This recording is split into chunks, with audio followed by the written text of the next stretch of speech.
Recuerda que estamos en la carta a los Romanos.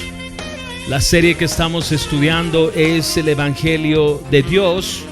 Si tú tomas notas, el tema para esta mañana es vístete de Jesús y no proveas para la carne. Vístete de Jesús y no proveas para la carne. Hace 2 semanas estuvimos revisando esta porción de Romanos capítulo 13, del versículo 11 al 14, que quiero una vez más podamos leer todos para luego enfocarnos en el versículo 14. Entonces, Romanos capítulo 13, versículos 11 al 14. Dice la palabra: y hagan todo esto conociendo el tiempo, que ya es hora de despertarse del sueño, porque ahora la salvación está más cerca de nosotros que cuando creímos. La noche está muy avanzada, el día está cerca. Por tanto, desechemos las obras de las tinieblas y vistámonos con las armas de la luz. Andemos decentemente como de día, no en orgías y borracheras, no en promiscuidad sexual y lujurias, no en pleitos y envidias. Antes bien, vístanse del Señor Jesucristo y no piensen en proveer para las lujurias de la carne. De esta porción de Romanos capítulo 13, versículos 11 al 14, observamos que habían 3 ideas sobre las cuales Pablo, el apóstol Pablo, iba a hablar, a conversar, a exponer, a exhortarnos a cada uno de nosotros. Y lo primero, si tú recuerdas, tenía que ver con esta exhortación a vivir conscientes de que el día del Señor se acerca. Esta porción es un llamado, una exhortación a recordarnos de que nuestra mente debe despertar a la realidad de que el día del Señor se acerca. Siendo tú creyente, habiendo tú nacido de nuevo, por haberte arrepentido y creído, debemos estar plenamente conscientes. Recuerda que cada día debemos preguntarnos si este es el día del Señor, si este es el día que el Señor va a regresar por los suyos. El creyente, dijimos, que vive en una continua expectación de esta realidad, el retorno del Señor. Y frente a esa realidad, la exhortación de Pablo es que vivamos de manera coherente, de manera consistente con quienes somos en Cristo. Esta fue la primera exhortación del apóstol Pablo. La segunda exhortación que nos hizo hace 2 semanas es que desechemos las obras de las tinieblas, exactamente por la misma razón: el Señor se acerca. La exhortación es: deja de vivir a tu manera, deja de vivir bajo tus términos, deja de satisfacer los deseos de tu carne y vive hoy como si Él regresase hoy. Esta fue la segunda exhortación del apóstol Pablo. Y la tercera exhortación, que es la que hoy vamos a revisar, Pablo nos llama a vestirnos del Señor Jesucristo y a no proveer para la carne, porque el día del Señor se acerca. Esta es la tercera exhortación del Señor Jesucristo y no debemos proveer para las obras de la carne. La razón: el Señor está cerca. Hace 2 semanas decíamos, ¿qué pasaría? Y esto solo es algo, este es un supuesto, algo hipotético. ¿Qué pasaría si tú y yo supiésemos que el Señor llega esta noche y a las 10 de la noche? Es inminente que el Señor llegue esta noche a las 10 de la noche. Y vuelvo a subrayar, esto es una suposición, estamos poniendo un ejemplo. No quiero que salga y diga, nos dijeron que llegue esta noche a las 10. No estoy diciendo aquello, simplemente estamos poniendo un ejemplo. Pero ¿qué pasaría si fuese esa la realidad? ¿Cómo tú vivirías las últimas horas de tu vida? Yo creo que haríamos varias cosas. Y si tú recuerdas lo que conversamos hace 2 semanas, entre las cosas que haríamos es alinear nuestra vida al Señor. Yo creo que este escenario de acercarnos en esta mañana a la cena del Señor sería el mejor momento para nosotros de ponernos a cuentas con Él. Muchos en el transcurso de las horas abandonarían ciertas actividades, ciertas prácticas que no corresponden con quién es Dios. Otros buscarían desesperadamente a familiares y amigos para comunicar el evangelio, porque el Señor está cerca. Y aquí es bueno recordar que hay una diferencia sustancial entre aquellos que son hijos de Dios y aquellos que son criaturas. Hijos de Dios son aquellos que han nacido de nuevo por entender su condición delante de Dios, que es la condición de muerte espiritual. Y frente a esa realidad, lo que ha sucedido en nuestras vidas es que nos hemos arrepentido y hemos creído. Y ese escenario nos pone en una condición para poder ser llamados hijos de Dios y para disfrutar de una eternidad con Él.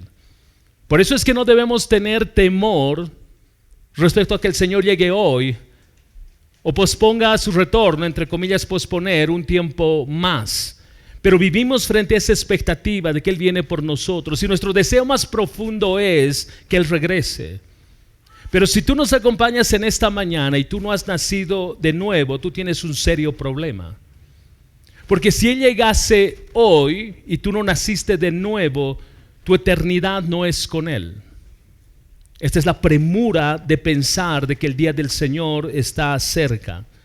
Y de eso nos va a hablar Pablo en esta mañana. Entonces nuestra tercera exhortación, decíamos, gira alrededor de vestirnos del Señor Jesucristo y no proveer para la carne, porque el día del Señor se acerca. Observa conmigo una vez más el versículo 14 de Romanos capítulo 13. Romanos capítulo 13, versículo 14, dice la palabra: antes bien, vístanse del Señor Jesucristo y no piensen en proveer para las lujurias de la carne.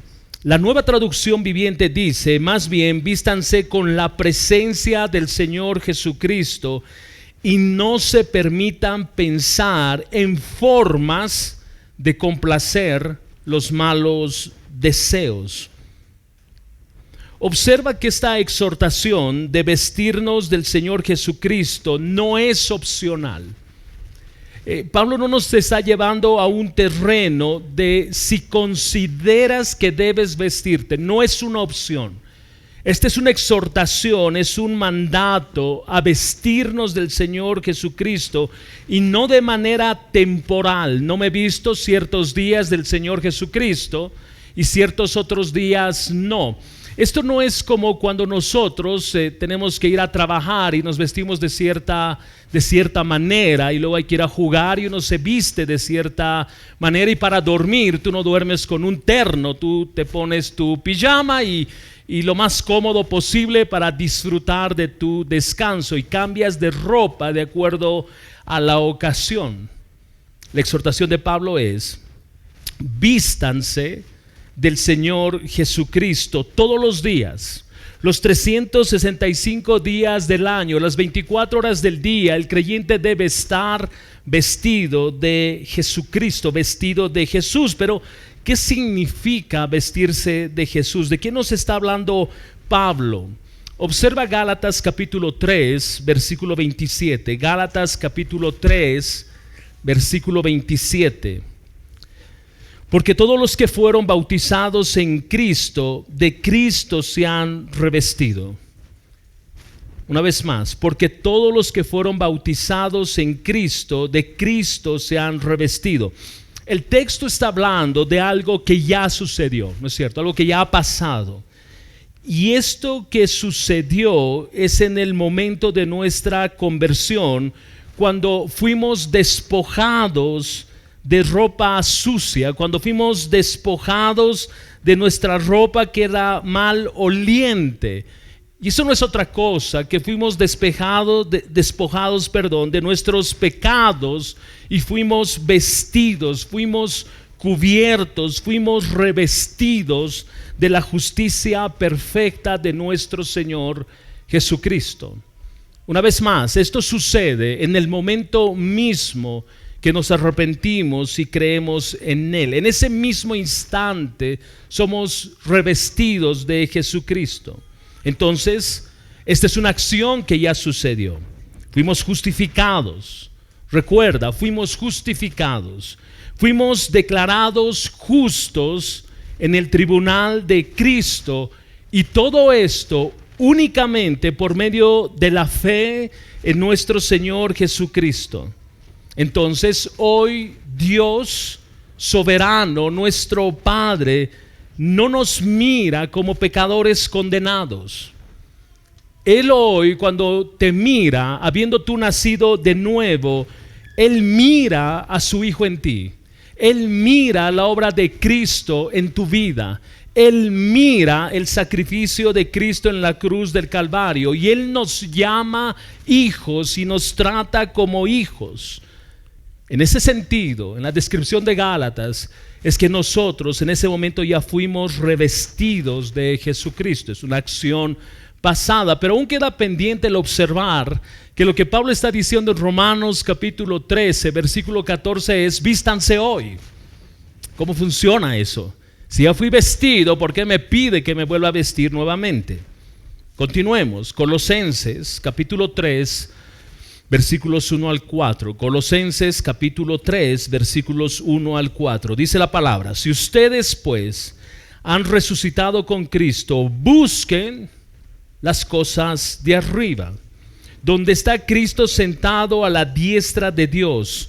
Pongan la mirada en las cosas de arriba, no en las de la tierra, porque ustedes han muerto y su vida está escondida con Cristo en Dios.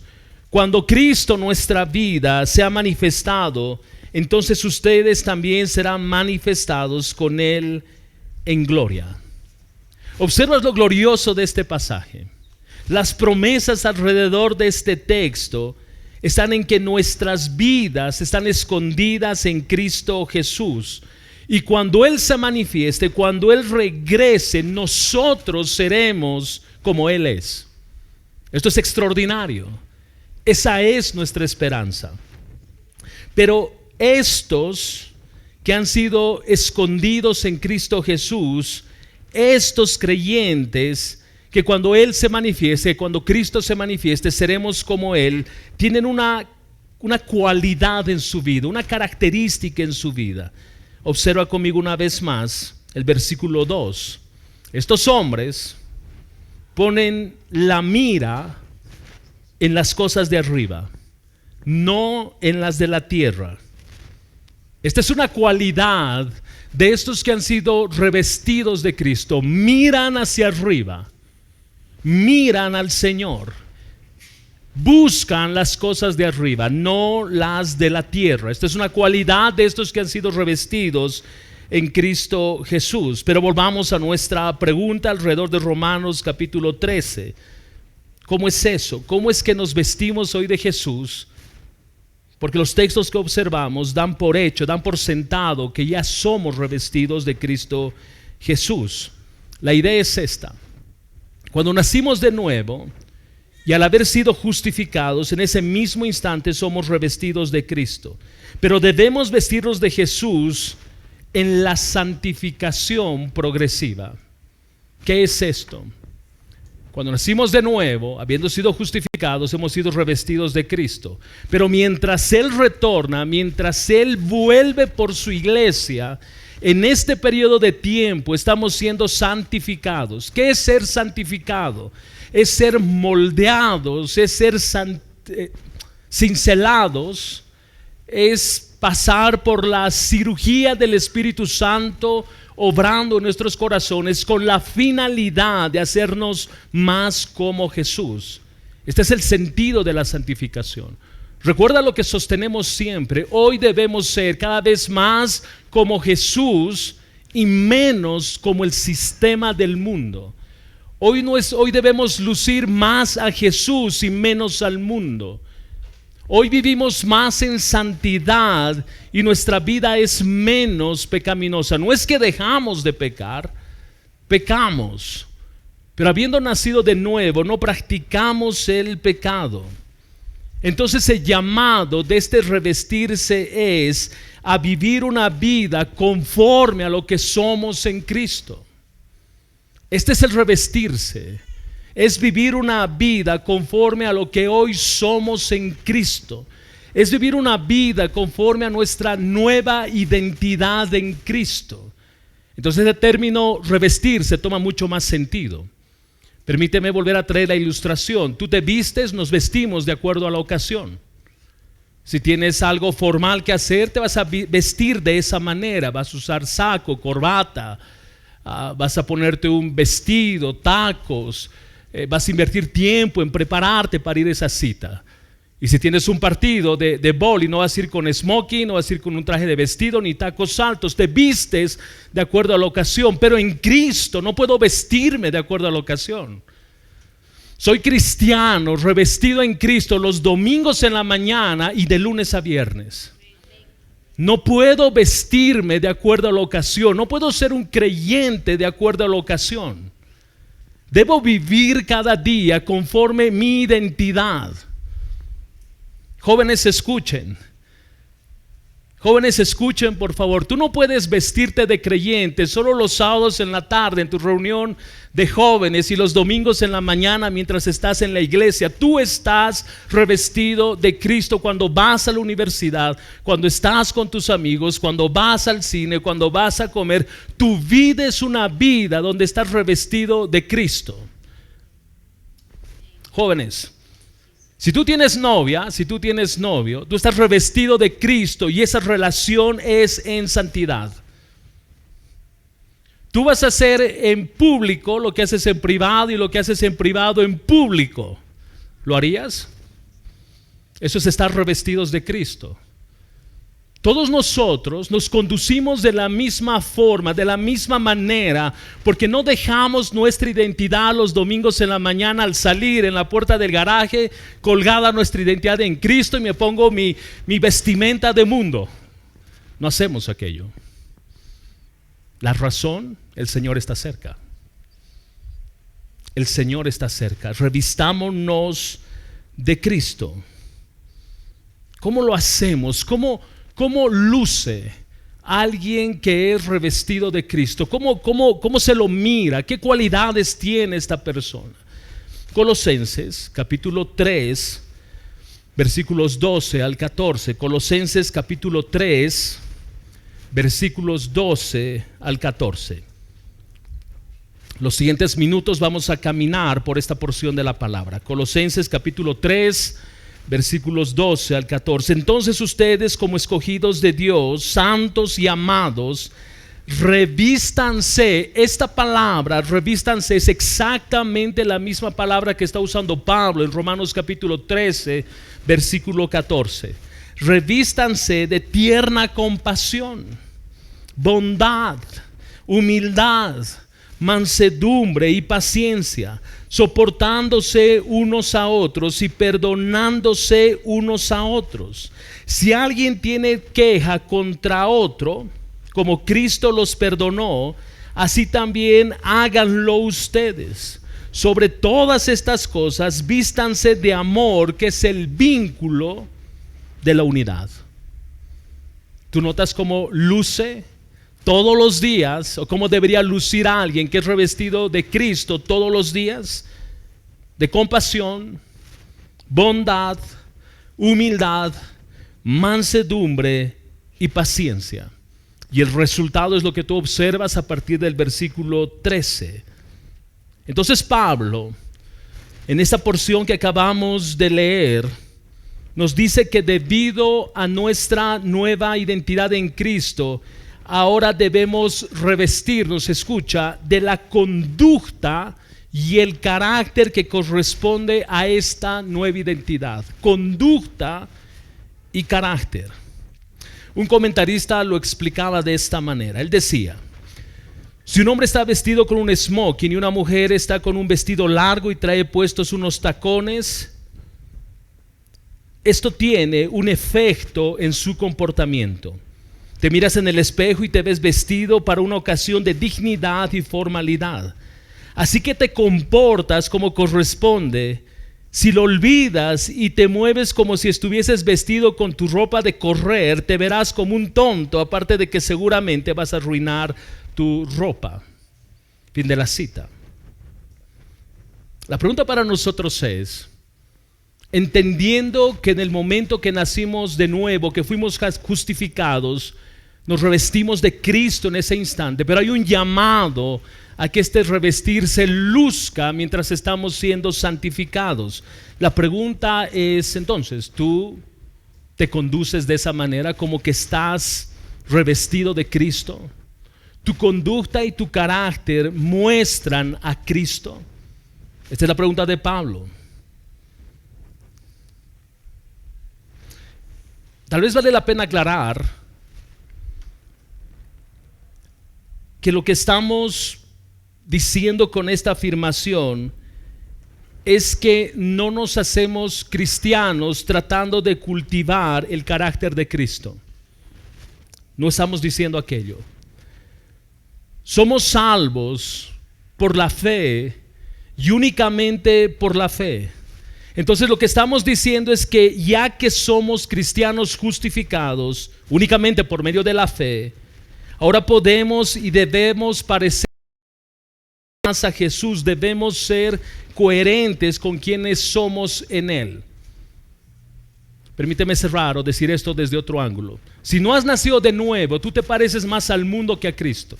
Esa es la realidad. Pero si tú has nacido de nuevo, nuestro llamado es a parecernos más a Jesús y menos al mundo. Nuestro llamado es que no solo nuestro carácter debe lucir a Cristo, sino todo lo que hacemos, que es obviamente resultado del carácter que tenemos por lo que Él está haciendo en nosotros. Entonces Pablo nos dice en Colosenses, en el texto que acabamos de leer, Colosenses capítulo 3, versículos 12 al 14, ustedes como escogidos de Dios, escogidos de Dios, escogidos de Dios, ¿para qué? Efesios capítulo 1, versículos 4 al 6 nos da la respuesta. Escucha bien, Efesios capítulo 1, versículos 4 al 6. Porque Dios nos escogió en Cristo antes de la fundación del mundo, para que fuéramos santos y sin mancha delante de Él. En amor nos predestinó para adopción como hijos para sí mediante Jesucristo, conforme a la buena intención de su voluntad, para alabanza de la gloria de su gracia que gratuitamente ha impartido sobre nosotros en el amado. ¿Notas cuál es nuestra identidad en Cristo? ¿Puedes observar a qué se refiere este término escogidos de Dios que está usando en Colosenses? Él da 3 razones. Él dice que en nuestra identidad somos escogidos, somos santos y somos amados. Escucha, iglesia, tú eres escogido, tú eres santo, tú eres amado. El día que tú naciste de nuevo, esta es la identidad que te regaló Cristo. El Padre hoy te mira como escogido, no por algo que hayamos hecho. No hicimos nada. Nosotros hicimos todo para ser condenados. No hicimos nada bueno. Pero Él en la eternidad nos amó sabiendo cómo íbamos a ser. Él nos escogió en la eternidad. Él en la eternidad nos vio como santos y Él en la eternidad nos vio como amados. Estos somos en Él. Entonces, ¿cómo debemos vivir? Y Pablo nos dice en Colosenses que debemos revestirnos de tierna compasión. Si vamos a revestirnos de Cristo, debemos lucir como Cristo. Y el primer aspecto que Pablo señala en Colosenses es que debemos revestirnos de tierna compasión. La Reina Valera 60 dice: debemos vestirnos de entrañable misericordia. Pero la idea en el texto original es una misericordia que te remueve las entrañas. Debemos revestirnos de una misericordia, de una compasión que nos remueva las entrañas. Esta es la forma de lucir como Jesús. Y esta es la manera en la que Pablo nos llama a vivir todos los días con entrañable misericordia. La idea aquí no es un frío, lapidario involucramiento con personas que están en necesidad. Se trata de sentir lo que esa persona en necesidad siente. Se trata de sentir el dolor que esa persona en necesidad está sintiendo. Este es el sentido de que las entrañas se me remueven porque percibo el dolor de la otra persona. Esto es vestirse de tierna compasión, y definitivamente no es fácil, ¿no es cierto?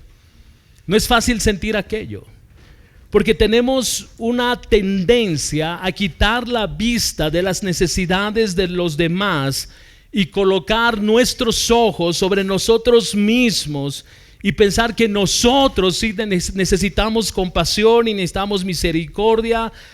La razón de esto es que somos extremadamente egocéntricos y orgullosos. Todo se trata de nosotros. Es cómo me siento, es cuánto me duele a mí, es lo que pensar lo que otros piensan de mí. Todo gira alrededor de mí. Pero si me voy a vestir de Cristo, si me voy a revestir de tierna compasión, el llamado es: deja de pensar tanto en ti y empieza a pensar en las personas que están alrededor tuyo. Si tu pregunta es ¿cómo podemos luchar contra esa tendencia de nuestro corazón de tal manera que podamos vencer la indiferencia, vencer el egocentrismo y vestirnos de la compasión y misericordia de Cristo? La respuesta es el Evangelio. La respuesta es el Evangelio. ¿Cómo el Evangelio? Pero cuando observamos la palabra, este Evangelio nos muestra que Dios tuvo misericordia de nosotros cuando éramos, escucha bien, unos miserables pecadores. Porque esa era nuestra condición. Pecábamos deliberadamente. Romanos ha descrito que nosotros hacíamos por naturaleza lo que nuestro corazón caído nos dictaba hacer. Si yo tenía la oportunidad de emborracharme, yo lo hacía sin mayor problema. Si yo tenía la oportunidad de ser infiel, yo lo hacía. ¿Cuál es el problema? Es una oportunidad, y ¿quién no lo hace? Si había que mentir, mentíamos. Si tenía la opción de tomar algo que no era mío, yo lo tomaba sin mayor dificultad, porque eso era lo que mi corazón dictaba. Mis deseos regulaban mis conductas. Y podía vestirme entonces como alguien intachable, moralmente correcto, éticamente rayando a una altura probablemente de admiración. Pero cuando nadie me observaba, yo podía conducirme y hacer lo que a mi corazón le placía. Pero yo debo recordar que cuando este Evangelio llegó a mi vida, que cuando Cristo llegó a mi vida, Él cambió mi naturaleza. Él me amó cuando yo no hice nada digno para ser amado. Entonces esta identidad me empuja, me lleva ahora yo vestirme de tierna compasión, al punto que mis entrañas deben de removerse cuando veo a alguien en necesidad. Yo puedo conducirme de tierna o en tierna compasión cuando yo recuerdo las misericordias que yo he recibido del Señor. Yo puedo moverme en compasión cuando yo recuerdo las múltiples veces que Él me ha perdonado. Yo puedo ser misericordioso y vestirme de compasión para con mis hermanos cuando yo recuerdo que el Señor nos rescató exactamente del mismo lugar, del cementerio. Porque la palabra nos dice que estábamos muertos en nuestros delitos y pecados. La palabra también nos dice que nosotros éramos esclavos de nuestros pecados, de nuestras pasiones y de nuestros deseos. Pero cuando el Señor viene, cuando Él llega, Él nos salva. El recordar esto debería llevarme a ser más paciente y bondadoso y misericordioso con mis hermanos que probablemente están luchando con algo. ¿Notas la diferencia? Alguien decía que la misericordia, la compasión comienza con los ojos y se extiende al corazón. ¿Tú recuerdas la historia de estos dos hombres ciegos que estaban normalmente en la salida de las puertas de Jericó? Y estos dos ciegos empiezan a clamar porque escucharon que Jesús está caminando y seguro había una multitud que hacía bulla. Y ellos empiezan a gritar: Jesús, hijo de David, ten misericordia de nosotros. Y lo que hacía la multitud era que se callen. Era como: oye, cállense ciegos y dejen de gritar. Pero ellos, dice la palabra, que gritaban más fuerte: Jesús, hijo de David, ten misericordia de nosotros. Y la palabra narra en Mateo 20:34 que Jesús, escucha bien, movido a compasión, tocó los ojos de ellos y al instante recobraron la vista y los siguieron. El texto original literalmente dice: habiéndosele removido las entrañas, tocó los ojos de ellos y al instante recobraron la vista y le siguieron al Señor. Jesús, por el dolor de estas personas, se conmovió hasta el punto que le dolían las entrañas de dolor. Jesús fue movido por la miseria de estos hombres.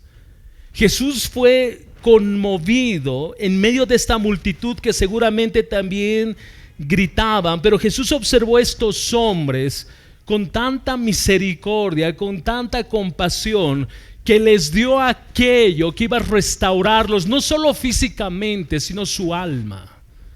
Pero Jesús fue movido a misericordia.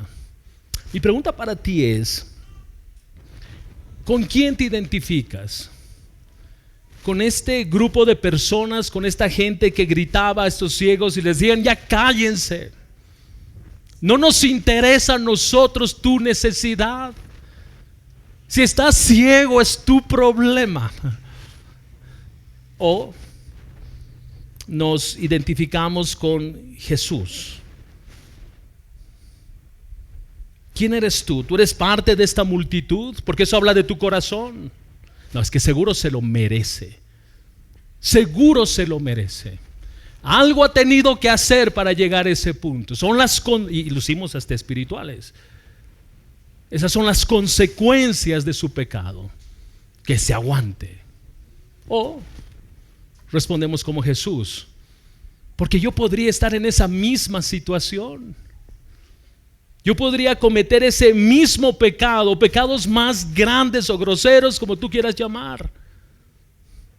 ¿No es la exhortación de Pablo? Oye, si tú estás firme, cuidado, no presumas de tu firmeza, porque tú también puedes caer en esa misma condición.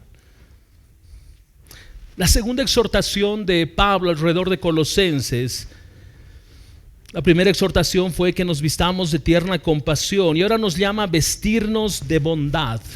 Vestirnos de bondad. Esta palabra bondad está íntimamente relacionada con la anterior, pero no son sinónimos. La bondad es lo contrario de la malicia, es lo contrario de la envidia. Y envidia es, yo sé que tú lo sabes, pero déjame traer a tu memoria, envidia es desear lo que el otro tiene. Eso es envidia, ¿no es cierto? Desear lo que el otro tiene. Y si tú viajas conmigo al Antiguo Testamento y contemplamos las tablas de la ley, el hecho de codiciar es condenable. Y en el Antiguo Testamento lo ponen de manera tan clara, permíteme parafrasearlo: no codiciarás la casa de tu vecino. No vas a codiciar su auto, su Play, su Xbox, sus tenis nuevos. Y la ley continúa y dice: no vas a codiciar ni a su siervo ni a su mujer. Este es el sentido de la codicia. Entonces no solo es desear lo que el otro tiene, también es molestarse porque el otro tiene lo que yo no tengo. Me molesta, no solo siento envidia, sino siento enojo. Siento enojo. Me enoja que el otro tenga lo que yo no tengo. Y además tiene lo que yo siempre he querido. Gloria a Dios. Hay una historia, es la del genio. Este es otro genio. Este solo da un deseo. El otro da 3, pero este de la historia es un genio de un solo deseo. Se le aparece un hombre y le dice: mira, pídeme lo que tú quieras. Y voy a concederte un deseo, lo que tú quieras, yo te lo voy a dar. Pero piensa bien, porque lo que tú me pidas, yo te lo doy, pero le voy a dar el doble a tu vecino. Y le explica el genio: si tú me pides un auto, yo te lo doy, pero a tu vecino le voy a dar 2 autos. Si tú me pides $1,000,000, yo a tu vecino le voy a dar $2,000,000. Tómate tu tiempo y piensa. Y este hombre empieza a pensar, porque además resulta que su vecino no era un buen vecino. Este hombre sentía envidia de su vecino porque tenía cosas que él no tenía. Entonces imagínate, un auto 2, 1,000,000, 2,000,000, esto es una locura. Entonces el genio le dice: necesito tu respuesta. El hombre lo mira y dice: déjame tuerto. Ok, reaccionaron un poco tarde, pero voy a entender que entendieron. Observas, ok, para los que no entiendan, él pide que le tuerto de un ojo, porque el genio le dice que a su vecino le iba a dar el doble. Su vecino, dice, su vecino, su vecino iba a quedar ciego. Sale, ya vuelva conmigo. Eso es el corazón, no de la historia, nuestro corazón. Nuestro corazón. Alguien decía: la benignidad, la bondad, es esa buena disposición del corazón que nos lleva a procurar lo bueno para nuestro prójimo. El hombre bondadoso disfruta viendo el bienestar del otro y aún está dispuesto a sacrificar sus intereses personales para que ese fin sea cumplido en el otro. Esto es vestirse de Jesús. Pero nosotros no somos así. Es más, nosotros cuando oramos por aquellos que nos hacen daño, no oramos para decir: Dios, dame la oportunidad de servir a esta persona que me hace daño. Que yo pueda mostrar y reflejar tu amor a estas personas que me han herido tanto. Porque eso es vestirse de Jesús. Pero nuestra oración es: Señor, yo creo que ya deberías llevártelos, porque, Señor, el tiempo pasa y este asunto se nos complica. Somos egoístas. Somos egoístas. Codiciamos y deseamos no solo eso, sino que además, como decíamos, nos enojamos cuando a alguien le va bien, cuando alguien tiene cosas que nosotros no tenemos, porque pensamos que ellos no son dignos de aquello, pero nosotros sí. Hebreos 12:2 dice: por el gozo puesto delante de él, soportó la cruz. Hablando de Jesús. Por el gozo puesto delante de él, soportó la cruz. Él estaba sufriendo antes de llegar a la cruz. De hecho, su sufrimiento, por eso, cuando se encontraba el Getsemaní llevando con sus discípulos, yo creo que el momento mismo que llegaron al lugar para tener la última, donde empezó el dolor de Jesús. Por el gozo pues delante de él, soportó la cruz. Gozo. Por el gozo, hay un gozo del él. ¿Cuál es ese gozo? En primer lugar, que Jesús estaba siendo obediente a Jesús múltiples veces, que su comida era ser Padre. Era un deleite de ser de su Padre. En segundo lugar, el gozo de su salvación y la mía. Ese es el gozo de Jesús. Él soporta la cruz porque este gozo, él soportó el maltrato, él soportó el martirio, él soportó los clavos, él soportó la corona, él soportó que su lado fuese traspasado, él soportó la burla por tu salvación y mi salvación. Ese es el gozo del Señor, porque él sabía que su sufrimiento iba a tener como resultado nuestra salvación. Entonces, cuando la exhortación de Pablo a los colosenses es: vístanse de bondad, es esto.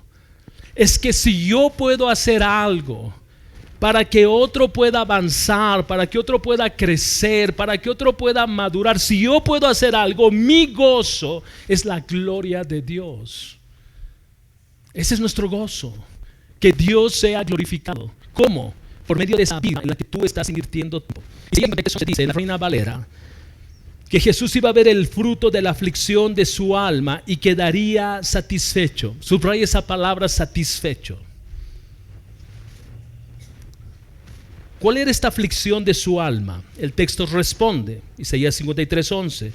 Por su conocimiento, el justo, mi siervo, justificará a muchos y cargará las iniquidades de ellos. Escucha bien, él halló satisfacción en lo que hizo porque te vio a ti. Es como que sabe la luz, respira profundo, en el dolor y dice, vale la pena hacerlo por Vladimir. Vale la pena hacerlo por Pedro, por Mateo, vale la pena hacerlo. Hay satisfacción, esa es la bondad de nuestro Señor, esa es su bondad. Y Él nos dice, vístanse de mi bondad. Familia, escucha, debemos meditar continua e intencionalmente en la bondad de Jesús para con cada uno de nosotros, porque eso es lo único que nos va a mover a ser bondadosos. Yo dejo de ser bondadoso cuando pierdo de vista la bondad que Dios tiene para conmigo. No hay otra forma, no hay otro camino sino el meditar de manera continua e intencional en su bondad. Tercero, debemos vestirnos, dice la palabra, de humildad. Debemos vestirnos de humildad. La humildad, descrita en las Escrituras, es la actitud de nuestra mente que nos lleva a vernos tal cual somos. Y lo que somos, queridos hermanos, es pecadores salvados por gracia.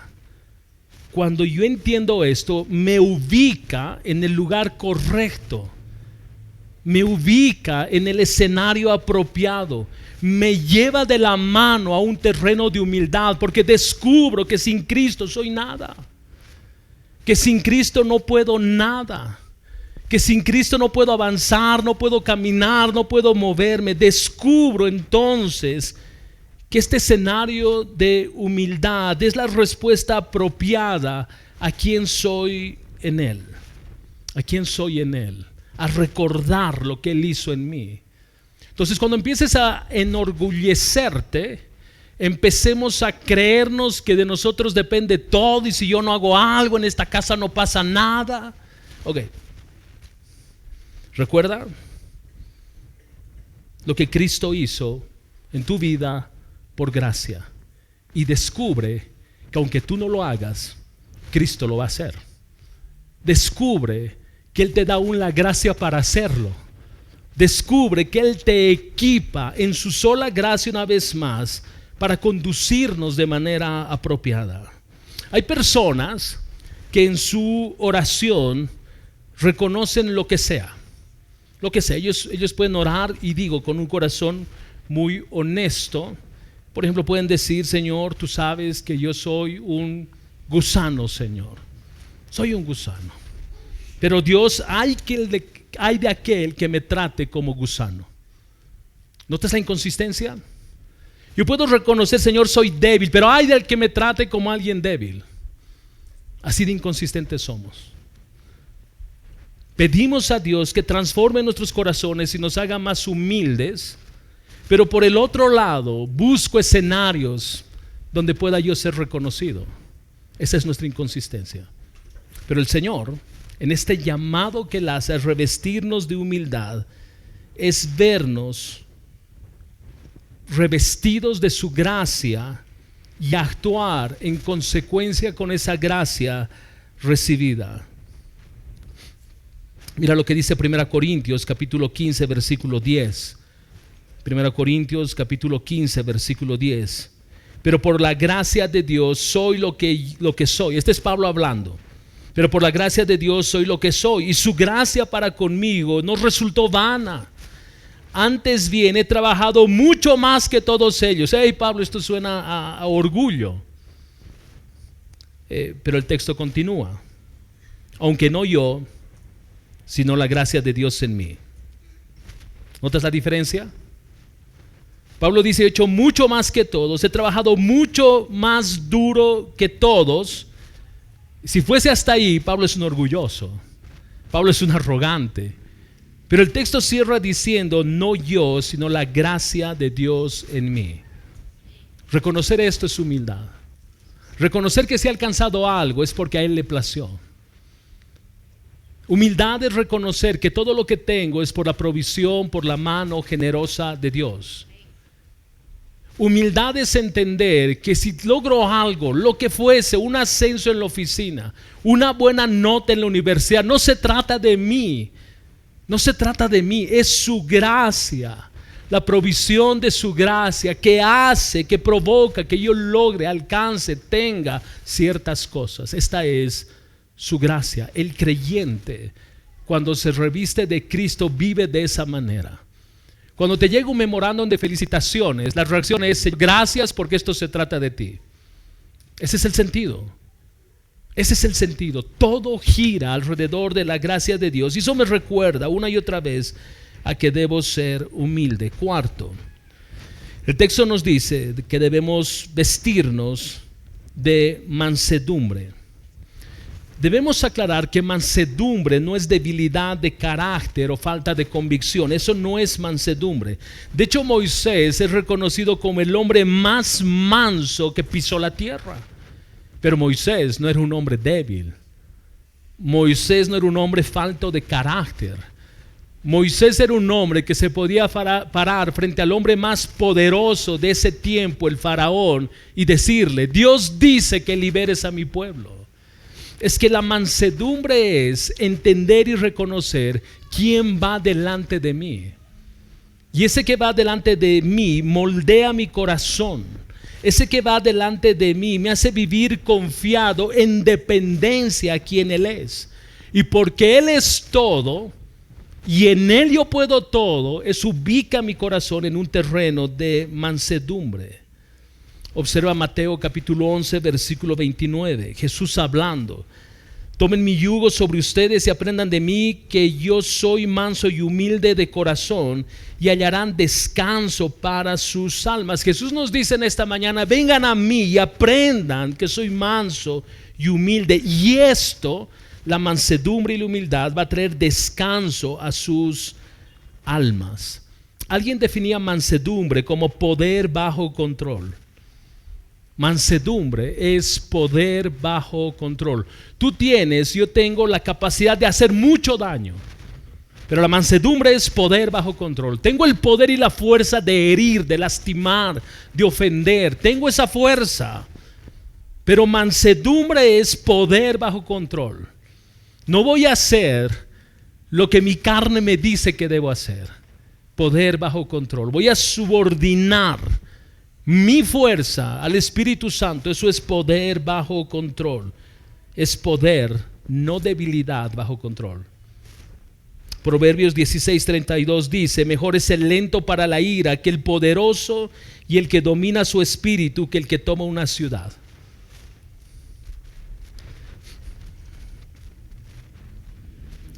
John Stott dice: el que se enseñorea de su espíritu, poder bajo control, este hombre controla su temperamento, controla su molestia, controla el deseo inicial que él siente de devolver mal por mal. No es que él no puede hacerlo, es que no lo hace. Es que él decide no hacerlo. Hay personas que no pueden quedarse calladas, tienen que devolver. Esa es la evidencia de la ausencia de mansedumbre. ¿Cómo tú reaccionas? Cuando alguien te dice algo, tú estás así, y tú... Cuando alguien te incomoda y tú reaccionas, el llamado es mansedumbre, poder bajo control. Esto no tiene el sentido de mentalidad positiva. No voy a responder, voy a contar hasta 10, 4, 5, no voy a hacer lo malo, me voy a controlar, estoy cambiando, voy a respirar profundo, voy a meditar. No. Eso no es poder bajo control. Eso es programarse para hacer algo que entiendo no puedo hacer. Pero déjame decirte algo. Es cuestión de tiempo para que lo hagas. Hoy te controlaste, mañana vas a reventar el doble. Hoy no respondiste, mañana vas a responder lo de ayer y lo de hoy. Porque el único que puede generar poder bajo control no es mi poder, Es el poder del Espíritu Santo operando en mí que me lleva a pausar, que me lleva a detenerme, que me lleva a callarme cuando no tengo nada bueno que decir, cuando mis palabras no van a sumar, no van a edificar, no van a acercar a la otra persona más a Jesús. Cállate. Eso es poder bajo control. Proverbios 25-28 dice: como ciudad invadida y sin murallas es el hombre que no domina su espíritu. Como ciudad invadida y sin murallas. ¿Cómo luce una ciudad invadida y sin murallas? Indefensa, expuesta. Así es el hombre que no pone freno a su ímpetu. Es como esta ciudad, es un caos, es un desorden. Tú solo tienes que decir algo para recibir una avalancha de cosas.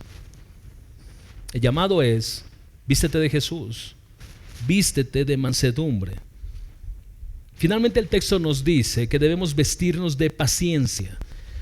En el texto original la palabra paciencia es capacidad de aguante. A mí me llamó la atención esto.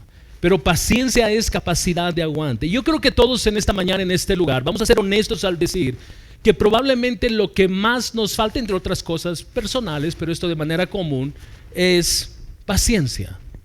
¿No es cierto? Sí, gracias por la honestidad. Necesitamos paciencia, pero si paciencia es capacidad de aguante, lo que está diciendo el texto, la idea original del texto es, o transmite la idea de una persona que no se deja controlar por la ira, por el deseo de venganza, sin importar cuánto sea provocado, ni por cuánto tiempo esta persona tiene capacidad de aguante. Alguien me decía hace un par de semanas: he perdido la paciencia. Me lo dijo así, me lo dijo varias veces: he perdido la paciencia, no soporto más. Y mi respuesta fue: me alegra. Qué bien que perdiste la paciencia, brother. Ahora te toca caminar en la paciencia del Señor. Y eso es bueno, créame, no ha sido una falta de respeto, he sido honestamente bíblico al responder a aquello, porque cuando yo reconozco que mi paciencia terminó, esa es una buena noticia para mostrarme mi gran necesidad de Cristo, el proveedor, el que desarrolla paciencia en mi vida. Pregunta: ¿cuánta paciencia tienes tú? ¿Qué límite tiene tu paciencia? ¿Estás llegándome al límite? ¿Has escuchado eso? Sí, lo decimos. No, ay, no sé, nunca he escuchado. No, sí lo has dicho. Por supuesto que sí. Pero si paciencia es capacidad de aguante, no es tu aguante. Es esta obra del Espíritu Santo en nuestro corazón que nos moldea para ser más como Jesús. La fuente de la paciencia es Cristo. El que opera, el que desarrolla paciencia como fruto es el Espíritu Santo. ¿Luces a Jesús en esta área? ¿Tu familia puede verte a ti como alguien paciente como lo es Cristo? No, espérate, pero Él es Cristo. Yo soy un triste mortal impaciente. Bueno, escúchame, triste mortal impaciente. Si hemos nacido de nuevo, hemos sido revestidos de Cristo. Y si hemos sido revestidos de Cristo, su Espíritu Santo mora en nosotros. Si su Espíritu Santo mora en nosotros, tenemos todo cuanto necesitamos para vivir como Cristo nos llama a vivir. Entonces el asunto no es que Él no pueda proveer paciencia. El asunto es que tú no estás buscando el control del Espíritu Santo en esa área en tu vida. Filipenses 1:6 dice: estoy convencido precisamente de esto, que el que comenzó en ustedes la buena obra la perfeccionará hasta el día de Cristo Jesús. Esto es una buena noticia para nosotros. Escucha, hermano impaciente, Dios no ha terminado contigo, no ha terminado conmigo. Él nos sigue cincelando todos los días. Recuerda cómo iniciamos: para ser más como Jesús. Y Él va a cincelar. Y de hecho Santiago capítulo 1, muchas veces el medio que Dios usa para desarrollar paciencia en nuestras vidas son ¿qué? Pruebas. Pruebas. Si Dios observa en tu vida impaciencia, Dios dice: excelente, buen terreno, este hombre necesita una prueba. Este es el carácter que corresponde a nuestra nueva identidad en Cristo. Su llamado es: vístete de Jesús. Y esto es igual a ser paciente, bondadoso, humilde, manso, paciente. Esa es la forma de revestirnos como Jesús. Y ahora que nos vamos a acercar a la mesa del Señor, que vamos a participar de la cena del Señor, esto debe lucir en nuestras vidas de una manera distinta, porque todo esto que ha descrito Pablo nos lleva a un terreno, resultado de este revestirnos de Cristo. Versículo 13 de Colosenses 3 dice: soportándose unos a otros y perdonándose unos a otros. Si alguien tiene queja contra otro, como Cristo los perdonó, así también háganlo ustedes. Sobre todas estas cosas, vístanse de amor, que es el vínculo de la unidad. Yo no puedo soportar a mi hermano, no puedo perdonar a mi hermano, tengo solo quejas contra él. ¿Qué hago? Vístete de Jesús. Resultado de vestirse como Jesús es que podemos soportarnos, es que podemos perdonarnos y es que cuidamos el vínculo de la unidad. Hay división cuando esto no empieza a lucir a Cristo, y el llamado es: cuida este vínculo de la unidad. Y si tuviésemos que volver a nuestro texto de Romanos capítulo 13 versículo 14: antes bien, vístanse del Señor Jesucristo. Espero que esta idea se ancle en nuestro corazón.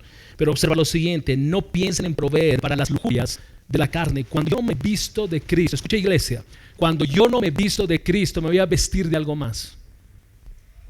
Hemos dicho que cuando hemos nacido de nuevo y hemos sido justificados, hemos sido revestidos como nuestra nueva identidad en Cristo. Pero mientras Él llega, en este proceso, en este tiempo, estoy siendo santificado.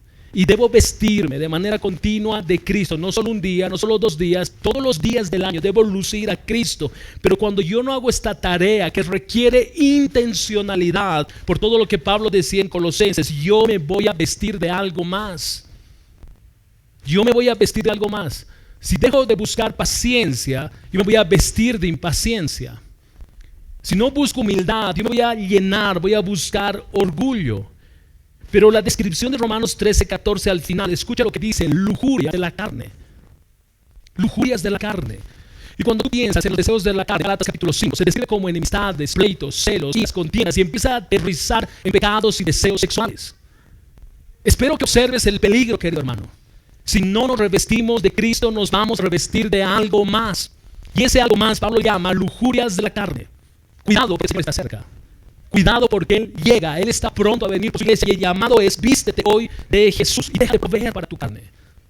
Entonces, quiero invitarte a que podamos meditar en la condición de nuestro corazón al acercarnos ahora a la mesa del Señor. Quiero pedirte que ahí donde estás tú puedas inclinar tu rostro, tomar unos segundos. Y si tú observas que tu vida no ha estado caminando de manera consistente con la identidad que tienes en Él, escogido, santo, amado, y en esa identidad no te has estado revistiendo de Cristo, más bien has estado llenando de los deseos de la carne, lo que dice Pablo, de las lujurias de la carne. Este es un extraordinario momento que nos da ese tiempo de la mesa del Señor para acercarnos a Él y pedirle perdón. Si hay algo que tú necesites confesar, por favor hazlo. Toma tu tiempo ahí donde estás y ora al Señor.